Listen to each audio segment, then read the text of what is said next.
de passar para a benzodiazepina, certo? Então, qual o ponto a ser abordado? Então, a origem, né, a síntese da dopamina, da noradrenalina, da serotonina, né? A função fisiológica, as classes farmacológicas que se trabalha com ela, certo? Então, a serotonina, lembra que ela vem do aminoácido o quê? Triptofano. Então, aqueles complexos vitamínicos, quando você tem uma indicação, você perceber, quando é para tratamento de dor, tá lá assim, triptofano, né? Até para memória, triptofano. Mas por quê? Porque serotonina está coligado na parte do sistema límbico, na parte, né, do hipocampo, que está coligado com grande quantidade de serotonina para formação de memória. Opa, então o paciente que está com depressão tem prejuízo de memória? Tem. Você já viu já no diagnóstico clínico prejuízo de memória por causa de falta de serotonina, certo? Então, o canal, né? Lembra que a gente tem aquele canal contra-transporte e co-transporte. Contra é um contra o outro. Co-transporte, sempre que o triptofano, o aminoácido, para ele entrar dentro do neurônio, tem que entrar um sódio junto. Aqui ele vai ser convertido o quê? Pela triptofano hidroxilase em 5-hidroxitriptofano, e a 5-hidroxitriptofano, ela vai ser o que? Acetilada, né? Então, ela vai ser o que? Descarboxilada aqui, vai formar o quê? Serotonina, 5-HT.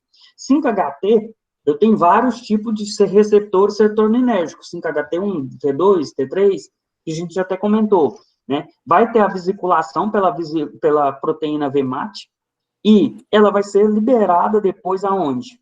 Nas fendas sinápticas, né? Então, vai ter o rompimento. Então, aqui é a síntese do triptofano. Tem como eu pedir o hormônio, né? Vou pedir lá serotonina? Tem. Quando eu faço dosagem de serotonina, é 5-HT. Você vai ver que vai vir o quê? A dosagem de 5-hidroxitriptamina, que é o aminoácido mesmo, que é a serotonina. Então, quando a peça escreve serotonina, o exame, ele vem isso, 5-HT, certo? E a dopamina? A dopamina, ela vem pelo hormônio, pelo aminoácido que? Tirosina. Opa, então a tirosina é encarregada de formar dopamina? Sim. Então as vias das catecolaminas, né, que a gente fala serotonina, noradrenalina, dopamina, eu tenho então dois aminoácidos principais, que é triptofano e tirosina. A tirosina vai converter pela tirosinase, né, tirosina hidroxilase em dopa. A dopa vai ser convertida pela dopa descarboxilase em dopamina. E a dopamina beta-hidroxilase em norepinefrina, certo? Por isso que eu tenho grandes quantidades de dopamina no sistema nervoso central e quase não tenho norepinefrina, né? A gente tem uma via de conversão, né? A formação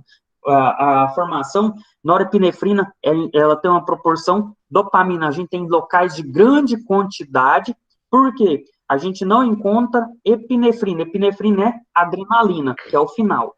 Adrenalina a gente não encontra no sistema nervoso central. Por isso que a gente faz a administração lá, quando tem uma parada cardíaca, né? O paciente vai, ataca adrenalina. A epinefrina, quando eu coloco, ela tem via o quê? Periférica, via vasos centrais, mas no sistema nervoso central ela não tem tanta atuação. Então, a gente não tem a enzima para converter ela em epinefrina.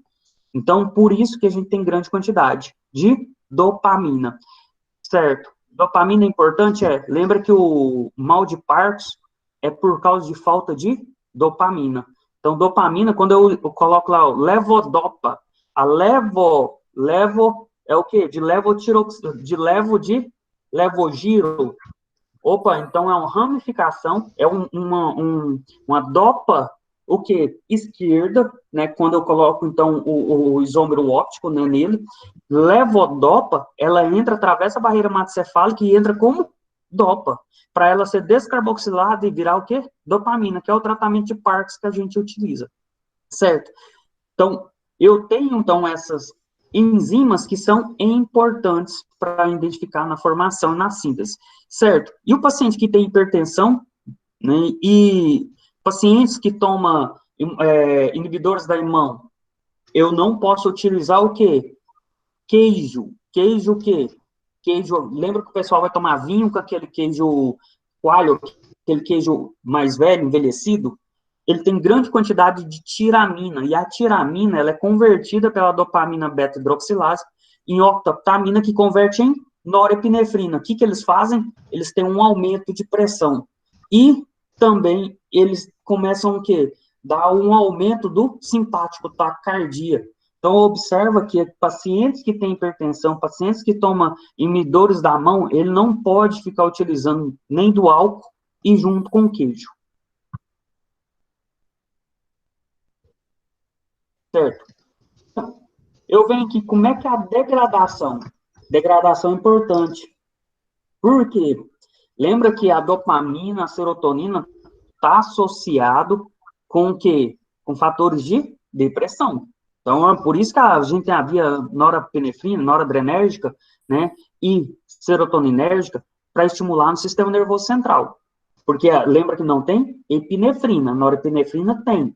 Então, ó, pergunta de prova, tá? Eu tô falando isso porque é pergunta de prova que eu já vi. Epinefrina a gente não encontra em grande quantidade, não encontra no sistema nervoso central, e sim periférico. A gente encontra o quê? Norepinefrina. Certo? Como é que é a degradação dela? A degradação da norepinefrina, ela vai converter em normetafenina, que vai o quê? Converter em 4-hidroximandélico, VM. E a gente tem a dopamina, que converte em ácido homovanílico. E o homovanílico e o vanilmandélico, a gente dosa na urina em pacientes, principalmente, que tem Parkinson. Então, o paciente tem Parkinson, tremor essencial, ele faz a dosagem de ácido homovanílico e vanilmandélico para ver a concentração e se está tendo degradação correta dos dois, o quê? Neurotransmissor. Entendeu? Então, eu utilizo, então, dosagem de urina. Só para isso, para partes? Não. Para mim, eu utilizo para depressão.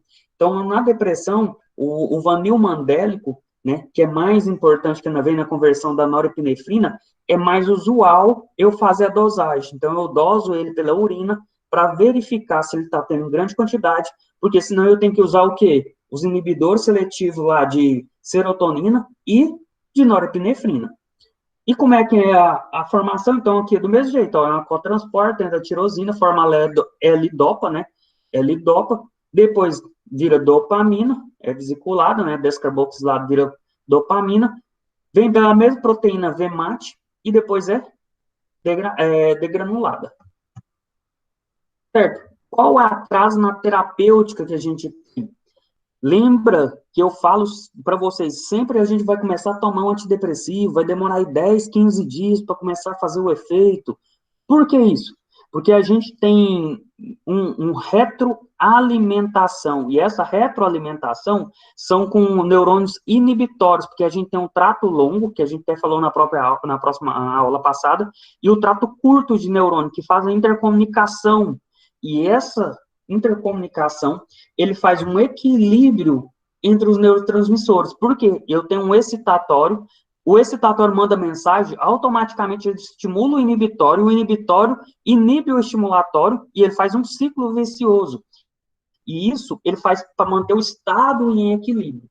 Devido a isso, eu percebo, né, que o medicamento controlado, quando eu inicio a tomar, ele demora a fazer um efeito, principalmente os antidepressivos, certo? Então, os antidepressivos, essa daqui é a classe, né, então, princípio geral de integração. Então, a gente tem, então, os inibidores da monoamina oxidase, né, os antidepressivos tricíclicos, os inibidores seletivos de recaptação de serotonina, inibidores da recaptação de noradrenalina e serotonina, e antidepressivos atípicos, né? Então, os que a gente tem. Certo? E a função fisiológica, então, nesses receptores? Qual a função fisiológica que eu tenho nesses receptores? Observa, nos receptores 5-HT1, né, eu vejo a ansiedade e a agressão, ó. Então, vai ter uma estimulação. No 5-HT1B, agressão, defeito cardíaco, ou 5-HT, eu tenho um aumento. A setinha está para cima, é um aumento. E quando eu tenho 5-HT2, eu tenho uma diminuição, então, da ansiedade. Opa, então é um receptor de atuação? Sim. E quando eu tenho 5-HT2C, eu tenho ingestão de alimento, que vai aumentar, então, a ingestão da fome, né? Suscetibilidade de convulsão. E o 5-HT3, nocicepção. Ou nocicepção para dor? Sim, nocicepção para dor. Para vômito também? Também. Né? Então, a ondacetrona que a gente utiliza lá, e o 5-HT4 para convulsão, né? E a gente utiliza também alguns antieméticos que pegam o 5-HT4 como metoclopramida. Então, a gente tem vários receptores de atuação e tem uma atuação fisiológica. Isso aqui é um artigo publicado, ele publicou o efeito em camundongos. Os receptores são em ação primária e indicação clínica. Olha lá, ó. 5-HT1A, eu vejo como um agonista estimulante para o quê? Parar de fumar. Então, buspirinona e ipspirona, né? Então, para tratamento de ansiedade e depressão. O 5-HT1D, 1D, o 5-HT1D, eu vejo o quê? Eu vejo que é uma agonista serotoninérgica, sumatriptanos. Lembra que eu falei na aula passada, a gente tem a família dos triptanos para tratamento de enxaqueca. Qual o receptor? 5-HT1D e 5-HTA2 e C. Que então tem as mesirgina, risperidona, que trata também o quê? Enxaqueca. Então, aí já é o antagonista. Então, observe que a gente tem indicações clínicas e qual a atuação. 5-HT3, antagonista, né? Ondacetrona, que é o tratamento para vômito induzido em quimioterapia. Hoje a gente utiliza mais, a gente tem até o Vonal, 4mg sublingual, que utiliza. Então, assim, o paciente chegou para você, está vomitando muito na farmácia, não aceita injeção. Você dá o quê? Ondacetrona sublingual. Por quê? Porque ele não vai vomitar ele. Vai ter absorção, então, na rama, na trama, né, vascular, abaixo da língua, do tirogloso, e aí ele vai absorver e vai ter funcionalidade. Então, é um dos tratamentos para pacientes que chegam e têm fobia, né, a aplicação de injeção. E o 5-HT4, a gente tem o cisaprida, não só o cisaprida, tem o metoclopramida, que é para tratamento também de vômito, né, e procinético, movimento procinético intestinal, que melhora o quê? Doença do refluxo, vômito induzido. Então, a gente utiliza metoclopramida, que estimula tanto esse como inibe a via dopaminérgica. E a CERT, que é os inibidores de recaptação de serotonina, fluoxetina, sertralina e os outros que a gente já até comentou. Certo? Então, essa é a função fisiológica geral dos neurotransmissores, já comentado, e a associação entre eles. E a classe farmacológica que a gente trabalha. Então, os antidepressivos, benzodiazepina, GABA, antagonistas, receptor 5-HT, serotoninérgico geral, barbitúrico e diversos. Ótimo. Então, vamos iniciar agora a próxima aula, que é dos benzodiazepínicos. Né? A gente fala o quê? Ansiolítico, sedativo e hipnóticos. O que a gente tem que abordar? Quais são os pontos que a gente tem que abordar na aula?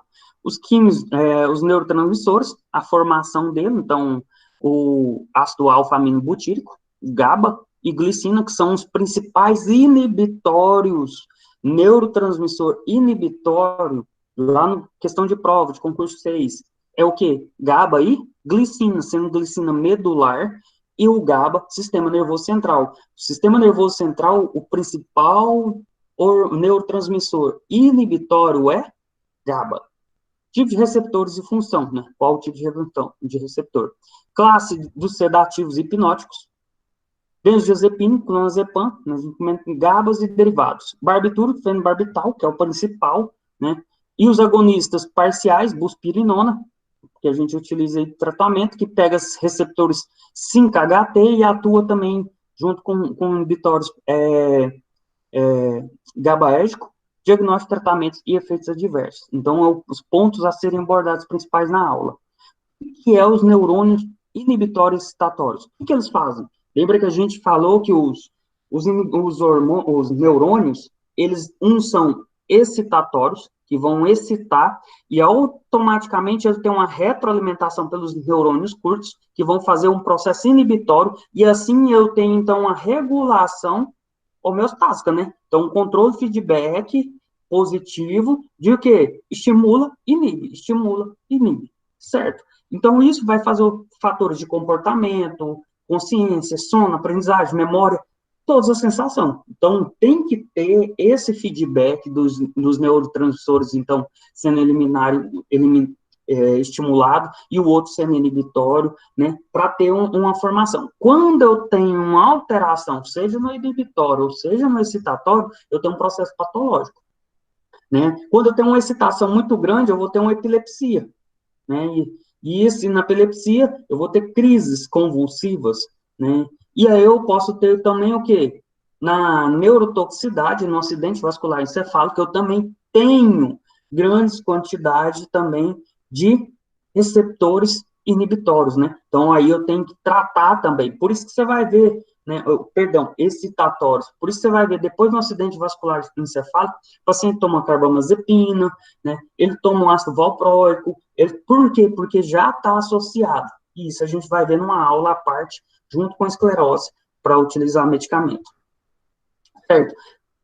Inibitórios, glicina. Como a glicina é formada? Então, a gente tem um aminoácido, né? A glicina é formada pelo glioxilato na parte medular. Opa, então ela é o principal neurônio, né? Presente na medula espinhal e no tronco cerebral para fazer o processo inibitório? Sim.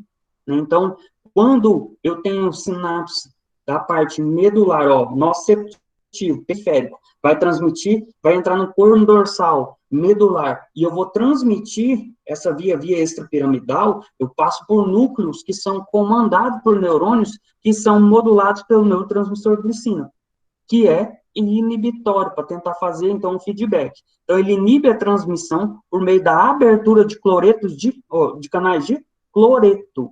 Uai, e o GABA? Do mesmo jeito, abre os canais de cloreto. Então, ele faz uma hiperpolarização inibitória. Certo? Então, a gente tem, como assim, olha, nós temos a estricnina, né, um antagonista da glicina, que consegue, né, se liga nos receptores também GABA-A, e o receptor GABA-A é um receptor multimérico, com vários isômeros, né, e aí percebeu que a estricnina, ela se liga no mesmo receptor que a glicina, para inibir, então, esse cloro, né, essa abertura do canal de cloro, que é o fator inibitório, a questão de estimulação. Uai, e quando eu tomo o energético, o que acontece? O energético, ele tem taurina, e a taurina potencializa o efeito alostérico da glicina, da questão inibitória. Então, lembra que a glicina é medular, então ela vai abrir os canais e vai passar, então, o efeito estimulatório dele, que vai chegar num neurônio também que é estimulatório, que vai inibir ele. Que inibir nele, eu diminuo o sono, entendeu? Então, por isso que eu tomo energético, que tem taurina, que vai o quê? Reduzir o meu sono. O zinco também é agonista. Então, o zinco, ele é um mineral participante das enzimas alostéricas que ajuda na formação, né, de glicina. E a alanina é aminoácido. A gente tem os receptores de glicina, então a gente é multimérico, tem vários, e ele continua transmissando uma cadeia, né, sinérgica contínua.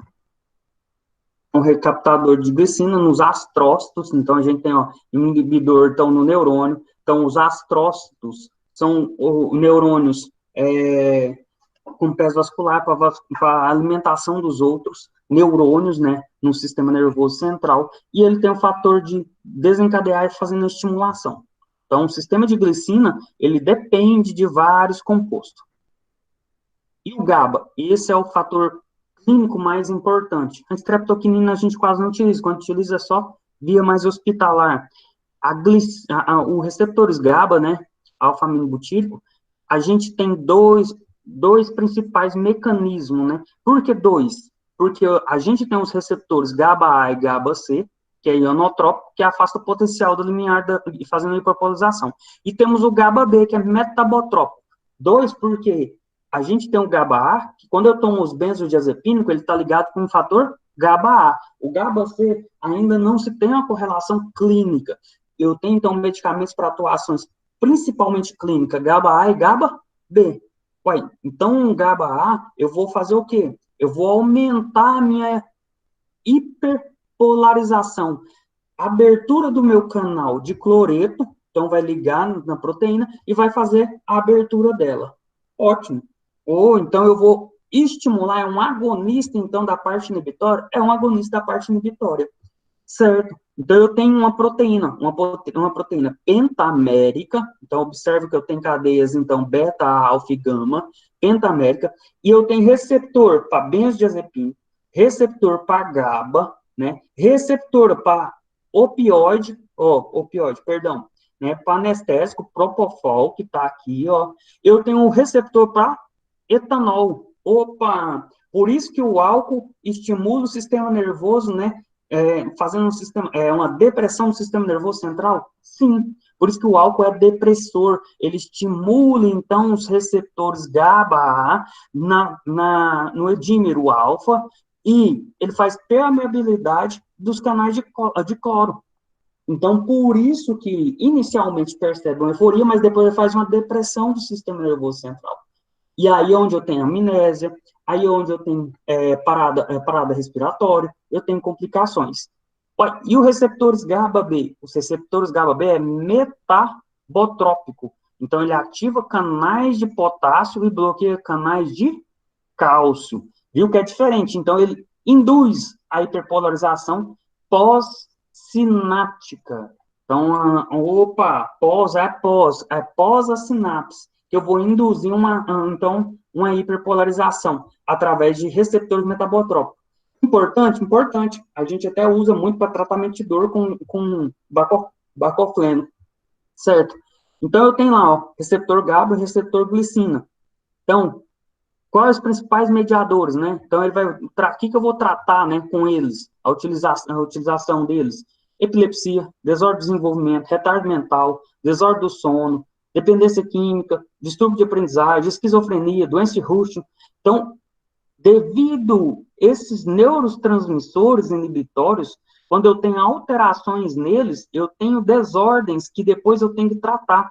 Por isso que eu utilizo medicamentos que acabam trabalhando no sistema GABAérgico? Sim.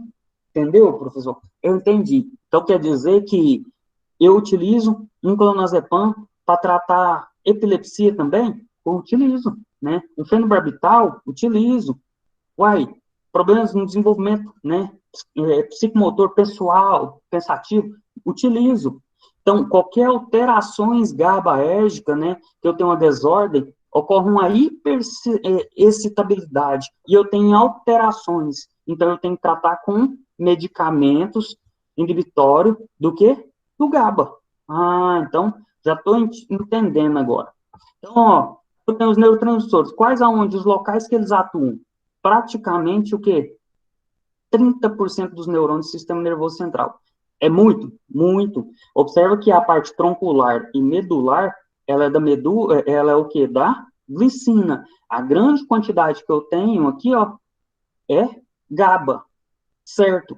E como ele é liberado? Ele é liberado pelos neurônios curtos. Então, os interneurônios curtos que fazem, então, a inibição do neurônio longo excitatório, né? E aí eu tenho vias afetadas, né, da parte, então, ansiolítica, eu tenho, ó, a parte do sistema límbico, né? Eu tenho, então, ó, parte do núcleo accumbens, eu tenho a parte da amígdala, eu tenho o núcleo olfatório, parte do hipocampo, então, aqui, parte da memória, parte da raiva, né, da ansiedade, do nervosismo, ou então eu estou afetando, então, sistemas, né, sistemas coligados ao comportamento. Por isso que eu falo que ele é um ansiolítico, ele quebra a ansiedade, o estado nervoso do paciente.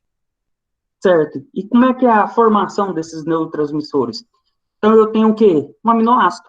Mas é quase tudo formado por aminoácido? Quase tudo formado por aminoácido, né? Então, você vê que os neurotransmissores aí, a formação dos aminoácidos é extremamente importante. A glutamina, a gente faz ingestão de glutamina? Faz ingestão de glutamina. Você vai ver lá, então, os aminoácidos, né? Estimulantes, né? Estimulantes tem lá glutamina, né? Triptofano. Então, você vê que os neurotransmissores, os aminoácidos, coligados com os neurotransmissores. Por isso que é bom indicar um complexo vitamínico para o paciente. E orientar ele o porquê disso. Né? Então, vai ajudar nos fatores do quê? De memória, né? Nos movimentos. Então, aí é uma forma de você indicar, certo? E aí a glutamina, ela converte, então, ó, em glutamato, pela glutaminase. E o glutamato, ele volta também a glutamina. Ou ele vira GABA, ou ele transforma em alfa-oxoglutarato, entra no ciclo de Krebs, forma succinato e oxalacetato, né, que pode formar por outro aminoácido pela aspartato, que pode formar também o glutamato, né, e aqui voltar o cíclico. Lembrando que já no neurônio, a recaptação que acontece, né, na glutamina, quando libera o GABA, eu não tenho essa recaptação de glutamina pelo próprio recaptador de neurônio. Não. Quando acontece, então, observa que a glutamina, ela vem pelos astrócitos. Os astrócitos são os pés vasculares. Eles vão fazer, então, a alimentação, retroalimentação dos outros neurônios. Ele libera, então, ele dá a glutamina forma o glutamato vira GABA. A GABA, então, ela vai o quê? Pela GABA-T, formar semialdeído succinídeo, que vai se transformar em succinato, depois em oxalato, e formar depois glutamato de novo. Opa! E o neurônio, a parte do astrócito da célula da glia aqui, ó, que ela faz o que? A recaptação, e ela coloca, então, passa o ciclo de Krebs aqui, e ela volta e devolve, então, a glutamina. Então, observa que os neurônios inibitórios, eles não têm um recaptador de glutamina, né? Então, é diferente, então. Então, não tem essa questão de retroalimentação, né, pelo próprio neurônio, e sim por um neurônio auxiliar, pelas células da glia. Certo, e esse GABA, ele pode vir, então, aqui, receptores ionotrópicos, receptores GABA, e metabrotópico, que é receptores beta. Certo, então a gente tem a biossíntese e a degradação, e sendo que entra, então, no ciclo de Krebs, forma alfa-cetoglutarato, né, e aí vai ser convertido, então, glutamato, e assim faz o ciclo. Então, glutamato, ele forma um alfa-amino butírico, GABA, que forma succinato semialdeído, que faz succinato. Por isso é importante, às vezes, eu acrescentar num tratamento de algum paciente, né, o quê? Um ácido mandélico, ou, né, uma coenzima para fazer, ou então, um processo de oxidação desses aminoácidos, né? Então, é importante na utilização deles. A liberação e recaptação. Eu já passei, já falei, então, o processo de recaptação, e vai pela célula da glia. Certo, receptores GABA, então, são ionotrópicos, né? Modulação por ligante. E vamos lá, então. Então, os benzodiazepínicos, eles se ligam, então, nas cadeias principalmente beta. E o flumazenil, que é o antídoto, ele se liga no mesmo receptor. Por isso que eu tenho um antagonista, né, competitivo, importante, então, quando eu tenho intoxicação por benzodiazepínicos. Vai, eu tenho aqui a penicilina, eu tenho um canal que liga na penicilina, a penicilina, ela diminui, né, a abertura desses canais. Então, a longo prazo, o uso de penicilina, ele começa a ter uma redução da hiperpolarização desses neurônios inibitórios, então só tem a parte estimulatória. Então, quando tem um processo de intoxicação com penicilina, ele tem crise convulsiva.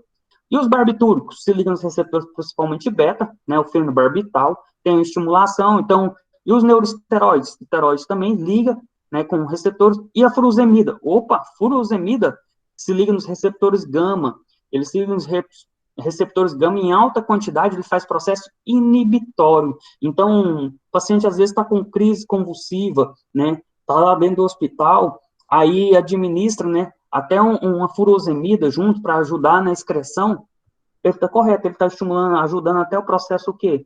Da inibição que via GABA, certo? Então, tem sim algumas indicações utilizando junto que faz sinergismo com os medicamentos. Então, ele entra, trata lá com diazepam na veia, furosemida, e ele faz, então, a inibição, certo?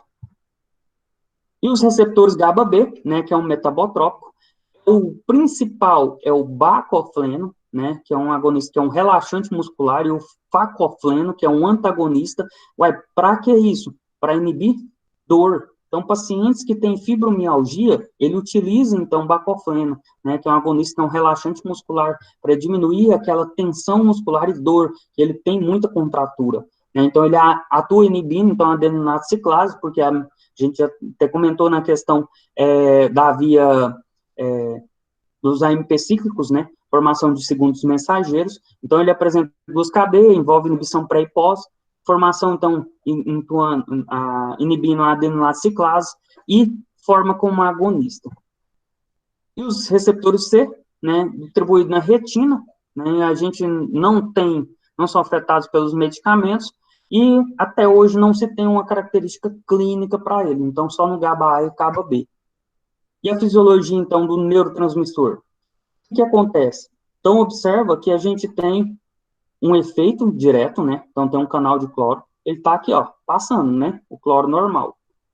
E o potencial de neurotransmissor inibitório. Então, os efeitos do neurotransmissor inibitório, né, quando se liga, faz uma hiperpolarização. O que ele faz? Abertura do canal de cloreto e aumenta essa permeabilidade, certo? E o que acontece com efeitos indiretos? Quando eu faço um fechamento do canal de cálcio, né, e uma abertura do canal de potássio, eu posso também induzir o mesmo processo, que é a mesma via dos GABA-B, certo? Dos metabotrópicos. Ele faz uma alteração da polarização, estimulando, então, a membrana, os receptores ionotrópicos.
Certo.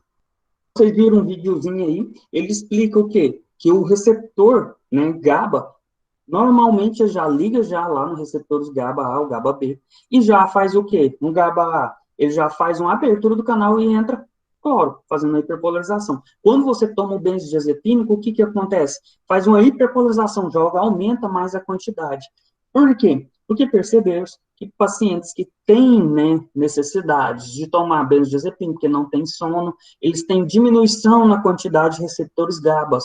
Então, os receptores, né, então, não tem muito neurotransmissor. Então, os benzodiazepínicos vai estimular, vai ajudar, então, a fazer o processo inibitório, certo? Então, os ansiolíticos são utilizados no combate dos sintomas causados pela ansiedade. Então, o próprio nome fala quebra da ansiedade. O que a Sociedade Americana de Psiquiatria define? Ansiedade, tensão, apreensão, desconforto, cirurgia de perigo interno, externo, iminente, podendo ser resposta a estresse ou estímulo ambiental. Muitas vezes ocorre sem causa aparente, né? Pode estar associado com hipertensão, asma, hipertiroidismo, ou câncer, ou causado por desconforto, e tem incidência alta na população, é população ativa, que é aquela que está trabalhando, né, que está sobrecarregada. Então, a ansiedade, ela é prevalente. Em mim, de vocês, tá? Em algum momento ou outro, a gente tem crise, algum problema de ansiedade, né? O problema é o contínuo, é a constância que está, a quantidade de vezes que está presente essa ansiedade. Então, sempre quando você vai perguntar como é que você está com tensão, apreensão, está desconforto, né? Então, são perguntas que você faz para ver se tem ansiedade. E qual o quadro clínico que ele chega, né? Então, tem uma questão de humor ansioso, né? Sintomatologia diante de um evento estresse, né? Ele vai te falar, pode ser um pânico, né? Um ataque súbito, ele sai correndo, quer sair, eu estou querendo ir embora, não aguento ficar aqui, deixa eu sair daqui. Então, aquele medo, aquele terror mesmo. Então, a gente fala transtorno do pânico. Então, a gente tem um transtorno do pânico com agarofobia, que é acompanhado com participação social. Quando a pessoa vai numa festa, chega na festa, ela não se sente confortável e ela quer ir embora de lá, ela não consegue, às vezes, sair de casa porque ela tem medo do que os outros, e quando os outros começam a olhar para ela, ela olha e fala assim, nossa, parece que todo mundo está olhando para mim, tem alguma coisa aqui, e já começa, assim, entendeu? Então, tem algumas coisas para classificar nos tipos de transtorno e qual o tipo de ansiedade que vai ser tratada. Agorafobia sem ataque do pânico, né, sem a sociedade com sintomas secundários. Fobia social, esquiva de situações que expõem o paciente em público. Isso é prevalente, principalmente nos alunos. Quando você fala assim, vai apresentar seminário, já dá o pânico, né? Então, você já vê que tem uma fobia social, já não dou conta de falar, dá branco, você entendeu? Não, só porque isso aí é quando tem o quê? Constantemente. Né? Fobias específicas, estímulo foco com certas circunstâncias, né? Não, tem pavor disso, tem disso e disso. Transtorno obsessivo compulsivo, então, compulsão, né? Pegar ato de fazer, deixe, não sei o quê, pensamento, né? Então, aquelas pessoas que têm obsessão, né? O namoro, no namoro, né? Que a pessoa é minha, não aceita o termo de namoro e tal. Às vezes tem que tratar com ansiolítico. Transtorno de ansiedade generalizada, né? Mas é crônico, profundo, que a gente tem o TAG, é aquela crise ansiosa que compromete até as suas vidas, né, seus afazeres diários, suas vidas laborais, suas atividades laborais. Então, isso é uma questão, tem que tratar com ansiolítico. Transtorno de estresse pós-traumático, né, após a morte de um parente, alguma coisa violenta, ou um roubo, então, causa um estresse, né, que qualquer ocasião pode provocar algum transtorno. Passageiro que não necessita tratamento, sintomatologia prolongada com terapia comportamental e farmacológica. Certo? Então, a gente tem o quê, Patrão? Liberação de GABA, toxina tetânica. Por que eu uso, então, a clostridio tetânico, né, produz a botulina, né, então, que eu tenho a toxina tetânica, perdão, né, não podia, botulínica que a gente faz para dizer com a acetilcolina. Voltou. Então, então, a liberação do GABA, né, então eu tenho a toxina tetânica. O que acontece? Quando você tem perfuração com prego, né, um animal silvestre morde você, tem risco de contaminação pelo tétano. Quando você é contaminado pelo tétano, né, inibe a liberação de GABA, então você começa só a ter estímulos, né, que a gente fala tríade, né, sinal, o sorriso sardônico do tetânico, que ele fica rindo o tempo todo, que ele tem uma contratura muscular, porque ele só tem estímulo de contratura, e aí a gente trata com convulsivante, né, então a gente tem que utilizar.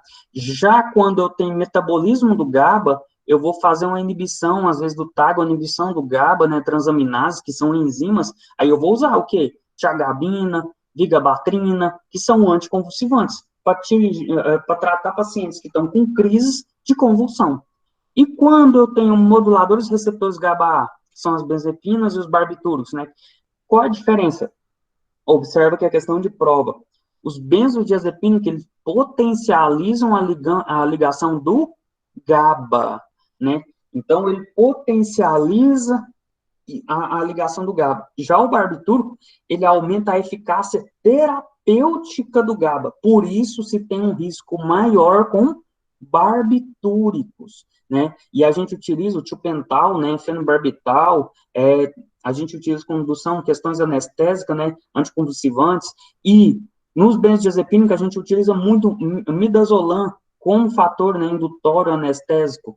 Mas por quê? Porque a gente tem um antídoto que isso favorece, mas eu tenho maior eficácia com os barbitúricos e maior potência com os benzodiazepínicos. Os tratamentos, então, como anticonvulsivantes. E o baclofeno como relaxante muscular, certo? Receptores, agonistas dos receptores, GABA-B. Certo, então o mecanismo de ação a gente já falou, né, dos benzodiazepínicos, o mecanismo de ação e atuação deles, e qual a classe? Aí a gente divide entre curta duração, intermediária e longa duração. Então, midazolam, de 3 a 8 horas, né, de duração, o início dele inicia com 3 minutos, por isso que a gente faz muita indução anestésica com ele, que é o dormonide, né? Aí o clorazepam a gente trata muito, utiliza muito pós-acidente vascular, né, cerebral. O clorazepam é bem utilizado no transtorno de ansiedade, convulsão e acidente, né, vascular cerebral. Curto demais, né, de 3 a 8 horas, então tem várias tomadas. E aí a gente vem para as classes que são mais prescritas. Hoje, né, alprazolam, transtorno de ansiedade, fobia, duração intermediária, então ele tem uma meia-vida aí em torno de 14 horas, então a duração até 20 horas, bem grande a meia-vida, então eu tenho uma grande duração desses medicamentos, e ele tem uma ação maior. Lorazepam, né, a gente tem o transtorno de ansiedade, mal de epilepsia, lorazepam a gente passa mais para epilepsia do que o transtorno de ansiedade, alprazolam a gente passa mais para ansiedade, né, apesar que tem médicos que gostam do lorazepam também, mas o alprazolam tem saído mais, né, para essas indicações. E indução anestésica, bem menos, a indução anestésica com lorazepam. Porque meia-vida alta, né? Duração alta demais. Então, a duração de ação é de 11 a 20 horas. Bem longa. E o de ação extremamente longa, né? A gente tem até 1 ou 3 dias, né? Clordiazepam, né? Transtorno de ansiedade e abstinência ao álcool. Então, é um medicamento que a gente utiliza, além do dispiuram, que a gente utiliza para tratamento do álcool. A gente usa o quê? Clordiazepam. Então, a gente faz a associação dos dois para fazer o tratamento. Então, duração longa, de 1 a 3 dias. Então, se o paciente, às vezes, não tomou hoje um medicamento de longa ação, né, ele não tomou hoje, até 3 dias eu encontro na corrente sanguínea. Por isso que o cara fala assim, né, eu vou tomar um clonazepam. Pô, clonazepam para dormir, né, que um dos maiores indicados, né, para insônia, tratamento de insônia, para dormir. Ah, eu fiquei um dia sem dormir, não senti nada. Eu vou até parar esse remédio. Até 3 dias você encontra. Ele tem um certo efeito. Aí depois de uns 5 dias ele começa a ter insônia de novo. Ele vai o quê? Toma de novo. E tem um grau de risco de tolerância. A gente tem uma taquifilaxia muito grande com o clonazepam que acaba tendo que aumentar um pouco as dosagens. E o desmame extremamente difícil, né, do clonazepam, porque ele tem uma ligação forte demais química com o receptor. Isso compromete muito. Então, tratamento correto para insônia, quando se usa, né, tratamento para insônia, para transtorno de ansiedade generalizada, quando se usa benzodiazepínico, você usa até 3 meses e depois começa a fazer o quê? Dose de desmama. Isso é o protocolo, certo? Alguns outros têm umas abreviações que pode se tratar mais longo, mas o correto para tratamento de ansiedade e tratamento de insônia é até 3 meses depois faz dose de desmama. E o diazepam, esse é o cara excelente, né? O cara sai ligando para todo lado. Então, eu trato ansiedade, epilepsia, relaxante muscular, anestésico, abstinência ao álcool. Uai, então, diazepam. Então, diazepam, você vai ver que chegou no hospital, é o primeiro a aplicar, você entendeu? Tratamento de insônia muito bom, né? Então ele tem uma ampla ligação, já sabe vários canais que ele modula também, além dos benzodiazepínicos. Então a gente tem uma boa atuação, mas ele liga-se canal dos benzodiazepínicos, tanto GABA-A e tem uma coligação junto com GABA-B, né? Que acaba fazendo a questão do relaxante muscular. Por isso que ele é bem utilizado. Aí a gente tem, então, curta, né? Para tratamento de insônia. Ué, mas aqueles lá não é de insônia? É. Só porque a gente tem os tratamentos para insônia que tem um custo maior, né? Mas a gente acaba utilizando outros hipnóticos. Então, esses hipnóticos a gente utiliza, né? Eles são de segunda geração. Hoje a gente já está na terceira classe de geração dos hipnóticos. Então, triazolam, que é a ação curta, né? De 3 a 8 horas.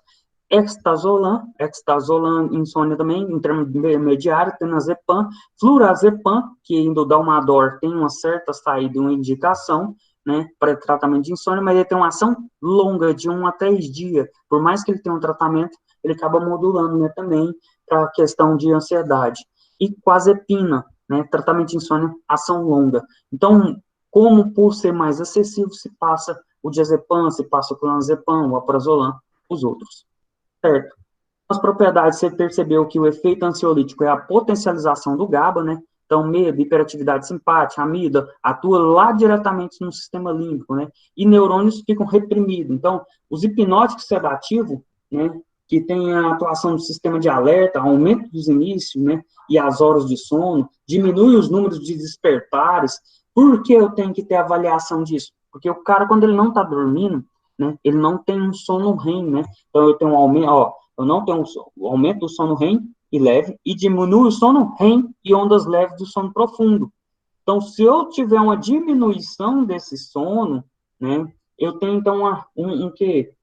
Eu tenho um despertar, eu tenho um cansaço maior. Então, a utilização, quando eu vou utilizando, então, as propriedades dos benzodiazepínicos, é para controlar o sono. Por isso que eles vão fazer um eletromiografia, né? Encefalografia, uma eletroencefalografia, eles vão avaliar as ondas alfas, ondas betas, as ondas longas, né? Para ver o quê? Quantidade de sono REM, sono não REM, modular o sono profundo, porque você precisa do sono profundo. E os benzodiazepínicos, eles tentam modular isso, então, né, modular o aumento do sono não REM, que é leve, e diminuir o sono profundo e fazer uma inversão. Então, você toma, o cara tem um sono profundo, parece que deu uma pancada na cabeça dele.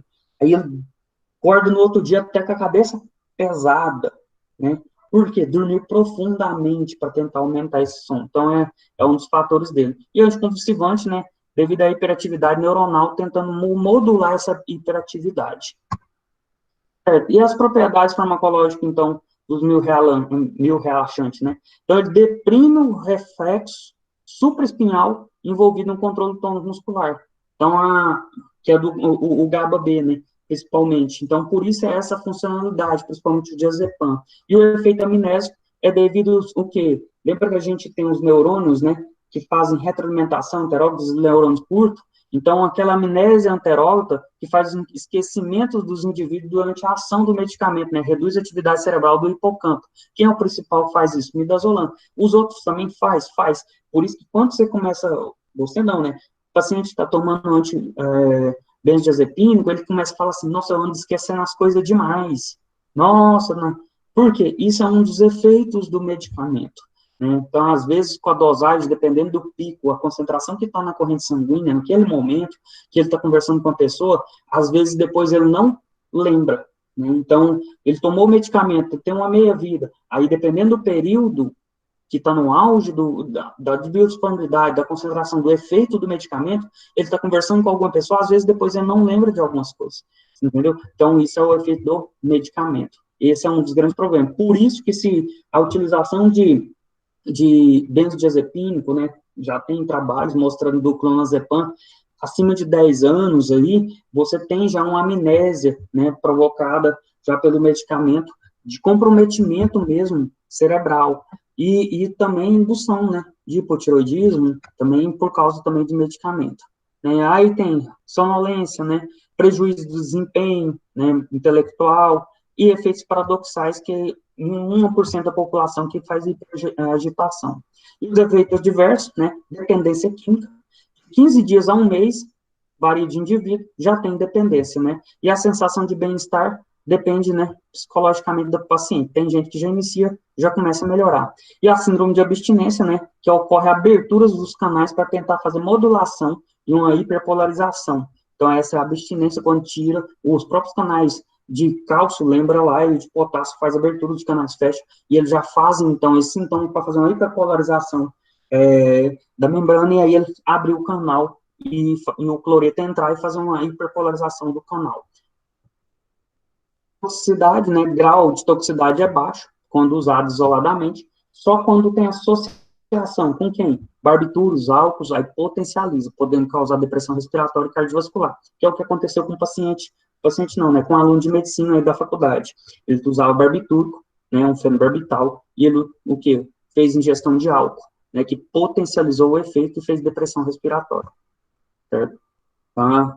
E aí o uso clínico, então, de ansiedade, pré-operatório, insônia, convulsão e abstinência de álcool. Observação, Zolpidem, que são na terceira classe, né, que a gente tem como hipnótico tratado, né, é da classe dos imidazopiridinas, hipnóticos, não benzodiazepínicos. E o efeito colateral mais prevalente é o quê? O sonambulismo. Né? O clomanozanil é um antagonista, que a gente já conversou, né, e também é antídoto por abuso de álcool. que é uma forma quando tem grande quantidade na corrente sanguínea de álcool. Interação medicamentosa, eu tenho com valproato, né, de sódio, né, um anticonvulsivante, né, eu faço uma interação, aí eu faço um resultado aumentando a concentração dos benzodiazepínicos circulantes, né, que geram uma potencialização dos efeitos, e os agentes depressores do sistema nervoso central, né, eu tenho também interação com álcool, antihistamínico, de ação prometazina, que ocorre potencialização do efeito depressor, né, o que torna perigoso. Então, quando utiliza benzodiazepínico, o paciente não pode ficar tomando opioide, antihistamínico, né? Prometazina, dimidrato, que é o Dramin. Por quê? Tem risco de interação medicamentosa na potencialização. E o ácido valproico, né, o Depaquene, aí também não pode interagir, utilizar junto com o benzodiazepina, certo? E o GABA, né? Baixa lipossolubilidade e difícil de atravessar o quê? A barreira hematocefálica. Por mais que a gente tenha a vigabatrina, né, que eles já atuam diretamente no receptor aqui, ó, GABA-B, na conversão para estimular e aumentar a quantidade de GABA, né, que são utilizados no tratamento de epilepsia. Os barbitúricos, então, atuam, né, como GABA? Sim, né, como GABA, né. Hoje a gente o utiliza mais como antipilético e indução anestésica, é a principal indicação dele.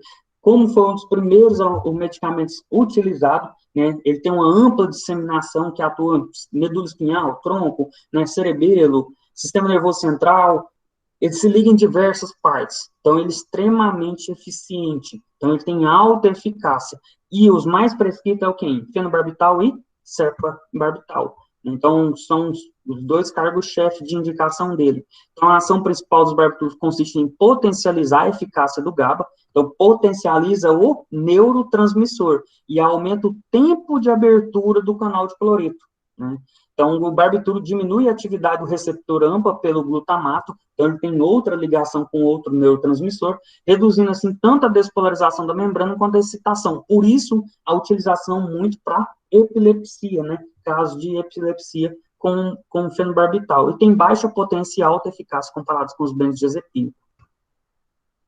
Então, tem o tiopental, barbital, propofol, são barbitúricos anestésicos que a gente utiliza. O propofol é um dos mais indutores, utilizado na anestesia, né? Todos eles potencializam a ação do GABA, né? Então, eles potencializam a ação do neurotransmissor, tá? Usado na indução anestésica geral, porque diminui a atividade dos canais de sódio dependente, inibindo, então, a neurotransmissão, que inibe a descarga neuronal. Então, a principal utilização dos dos barbitúricos é epilepsia, né? Modulação sináptica para não ter neurônios excitatórios, certo? E aí a gente tem ultra curta, ação longa e ação longa. Então, o fenobarbital tem ação longa, o principal tratamento é convulsão em estado mal epilético, né? Secobarbital, insônia, sedação pré-operatória, pensando que a gente acaba não utilizando tanto eles, só mais na indução anestésica esses outros.